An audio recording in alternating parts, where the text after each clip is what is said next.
Hello，大家好，歡迎大家收睇我頻道。嗱，今日咧想講下一個比較有爭議性嘅話題，就係童身。精神不附體，附體非精神。咁童身又會係啲乜嘢呢？如果大家中意我頻道嘅話，記得訂閱我頻道，再撳埋鬧鐘，咁我咧更新嘅時候，你係第一時間知道。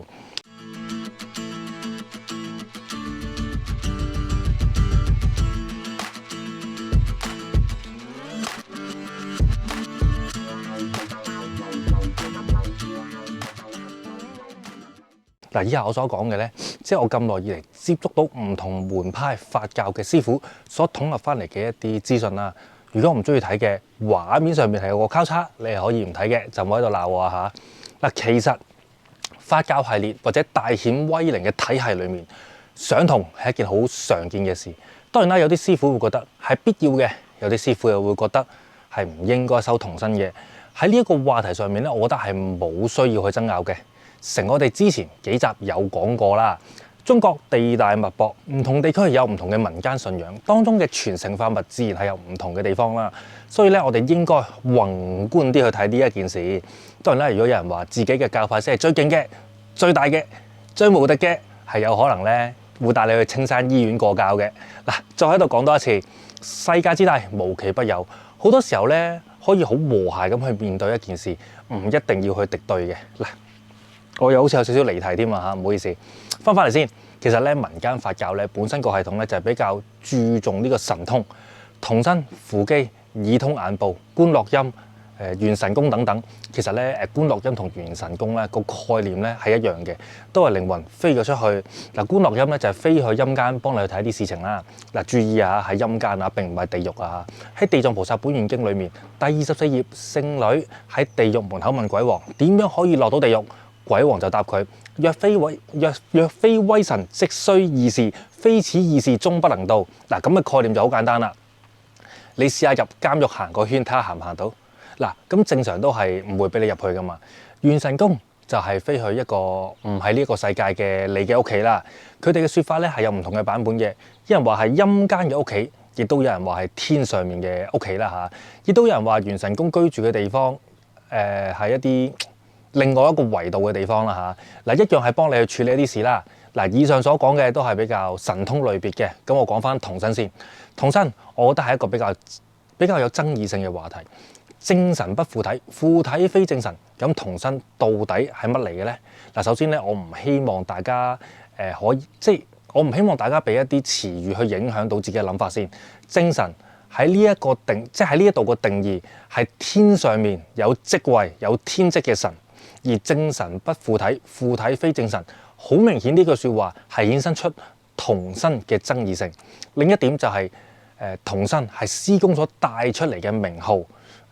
即係有人話啦嚇，自己嘅童身係齊天大聖，有人話係太上老君。咁啊，齊天大聖打齊天大聖，太上老君打太上老君啦嚇。嗱，我更加有聽過嘅，有人話係如來佛祖。嗱，首先咧，我哋唔好分真假先。你童身係耶穌又好，宙斯又好，雷神都得，Iron Man 都冇乜所謂。咁如果個女仔個童身係黑寡婦咁，我仲得掂嘅喂。嗱，呢個我自己角度嚟講啦嚇，我自己角度啊嚇，唔代表任何立場嘅。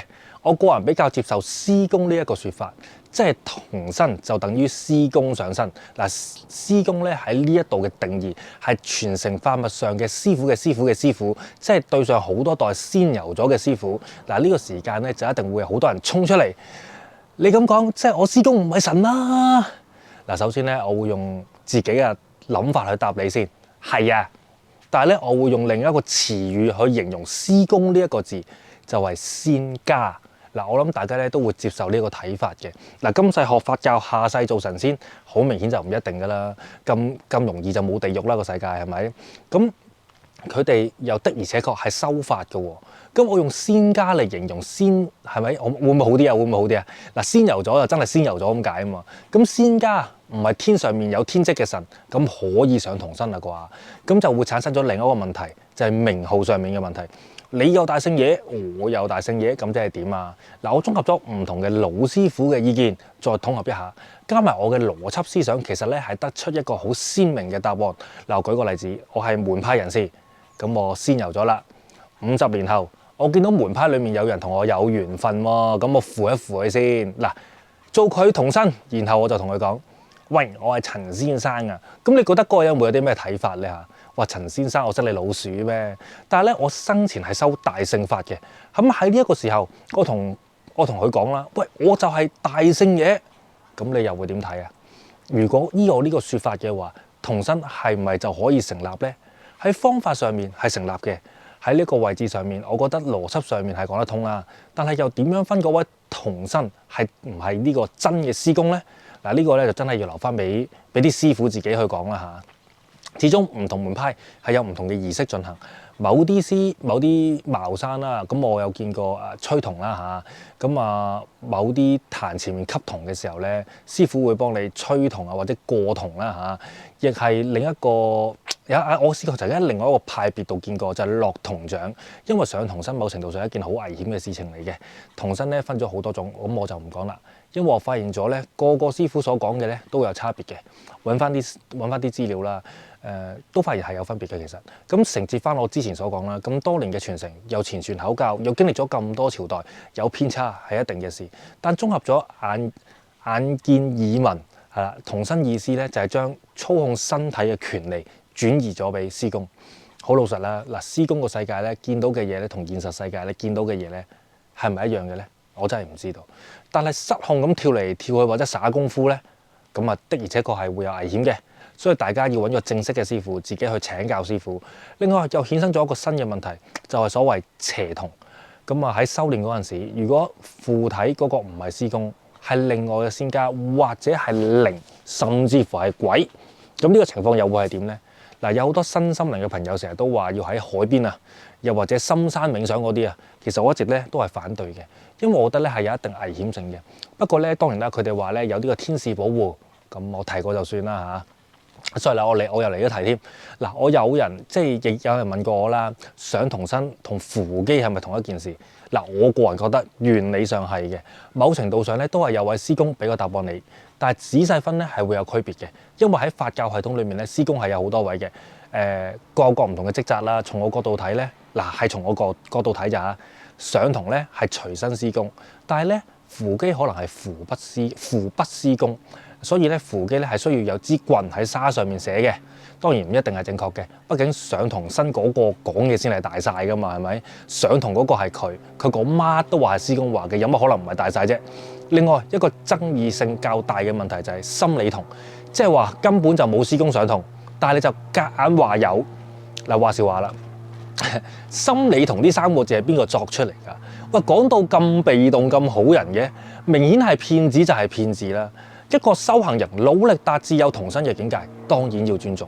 但係無啦啦話自己有童身，仲要係神明，叫你攞晒啲金出嚟祈福，嗱，心理素質差少少咧，都係會中伏嘅。我親眼見過一個上假童嘅人，假到咧上童身嘅時候，我要飲酒，嗱，佢攞酒個手勢，我要飲酒。嗱，呢個我冇問題嘅。嗱，上咗童身嘅時候講廣東話唔緊要，有乜所謂啊？但係佢間中又會講下普通話嘅喎，咁都唔緊要。咁個師公有雙語廣播啫，係咪冇乜問題嘅？用三山剪幫你把脈，喂，你神仙嚟嘅喎，要把脈唔緊要，冇嘢嘅。我當你上咗個醫術高明嘅神，但係你真係冇，我真係冇乜點聽過三山子用嚟把脈。你把脈咪把脈咯，你把脈咁把咁咪咁把咯。咁我咁樣幫你把脈勁啲咩？喂，咁好啦，佢把完脈之後咧，嗱，係人都知道我係一個素食者咧，仲素食咗好多年嘅添。佢冇得把完脈之後，你要食肉，你要食肉，你要食肉，哇，都唔緊要，真係唔緊要。但係當我質疑佢嗰陣時，佢就即刻彈咗一句出嚟：你唔識唔會知㗎啦，小喇叭。大家都知我脾氣㗎啦，我真係好難忍㗎嘛。即係我一句答埋佢，我唔識唔通你識，係咪？之後嘅嘢咧我就唔講啦，算啦，我又嚟咗題添。嗱，點樣分童身真假就自行去判斷。但係其實咧都幾得意嘅嗰個。即係睇人哋顯法咧，真係一件幾有趣嘅事情。即係咧嗱，上咗童身就刀槍不入嗰種啦。但係可能我睇得太多啦，開始咧個要求高過少少。即係用刀劈啊或者耍功夫咧就唔多好睇嘅。用針拮自己啊，行下火路啊，即係用啲炭去整個火堆出嚟就行過去啦。咁我就會覺得好刺激嘅。嗱，再講多一次啊，我講嘅説話唔完全係正確。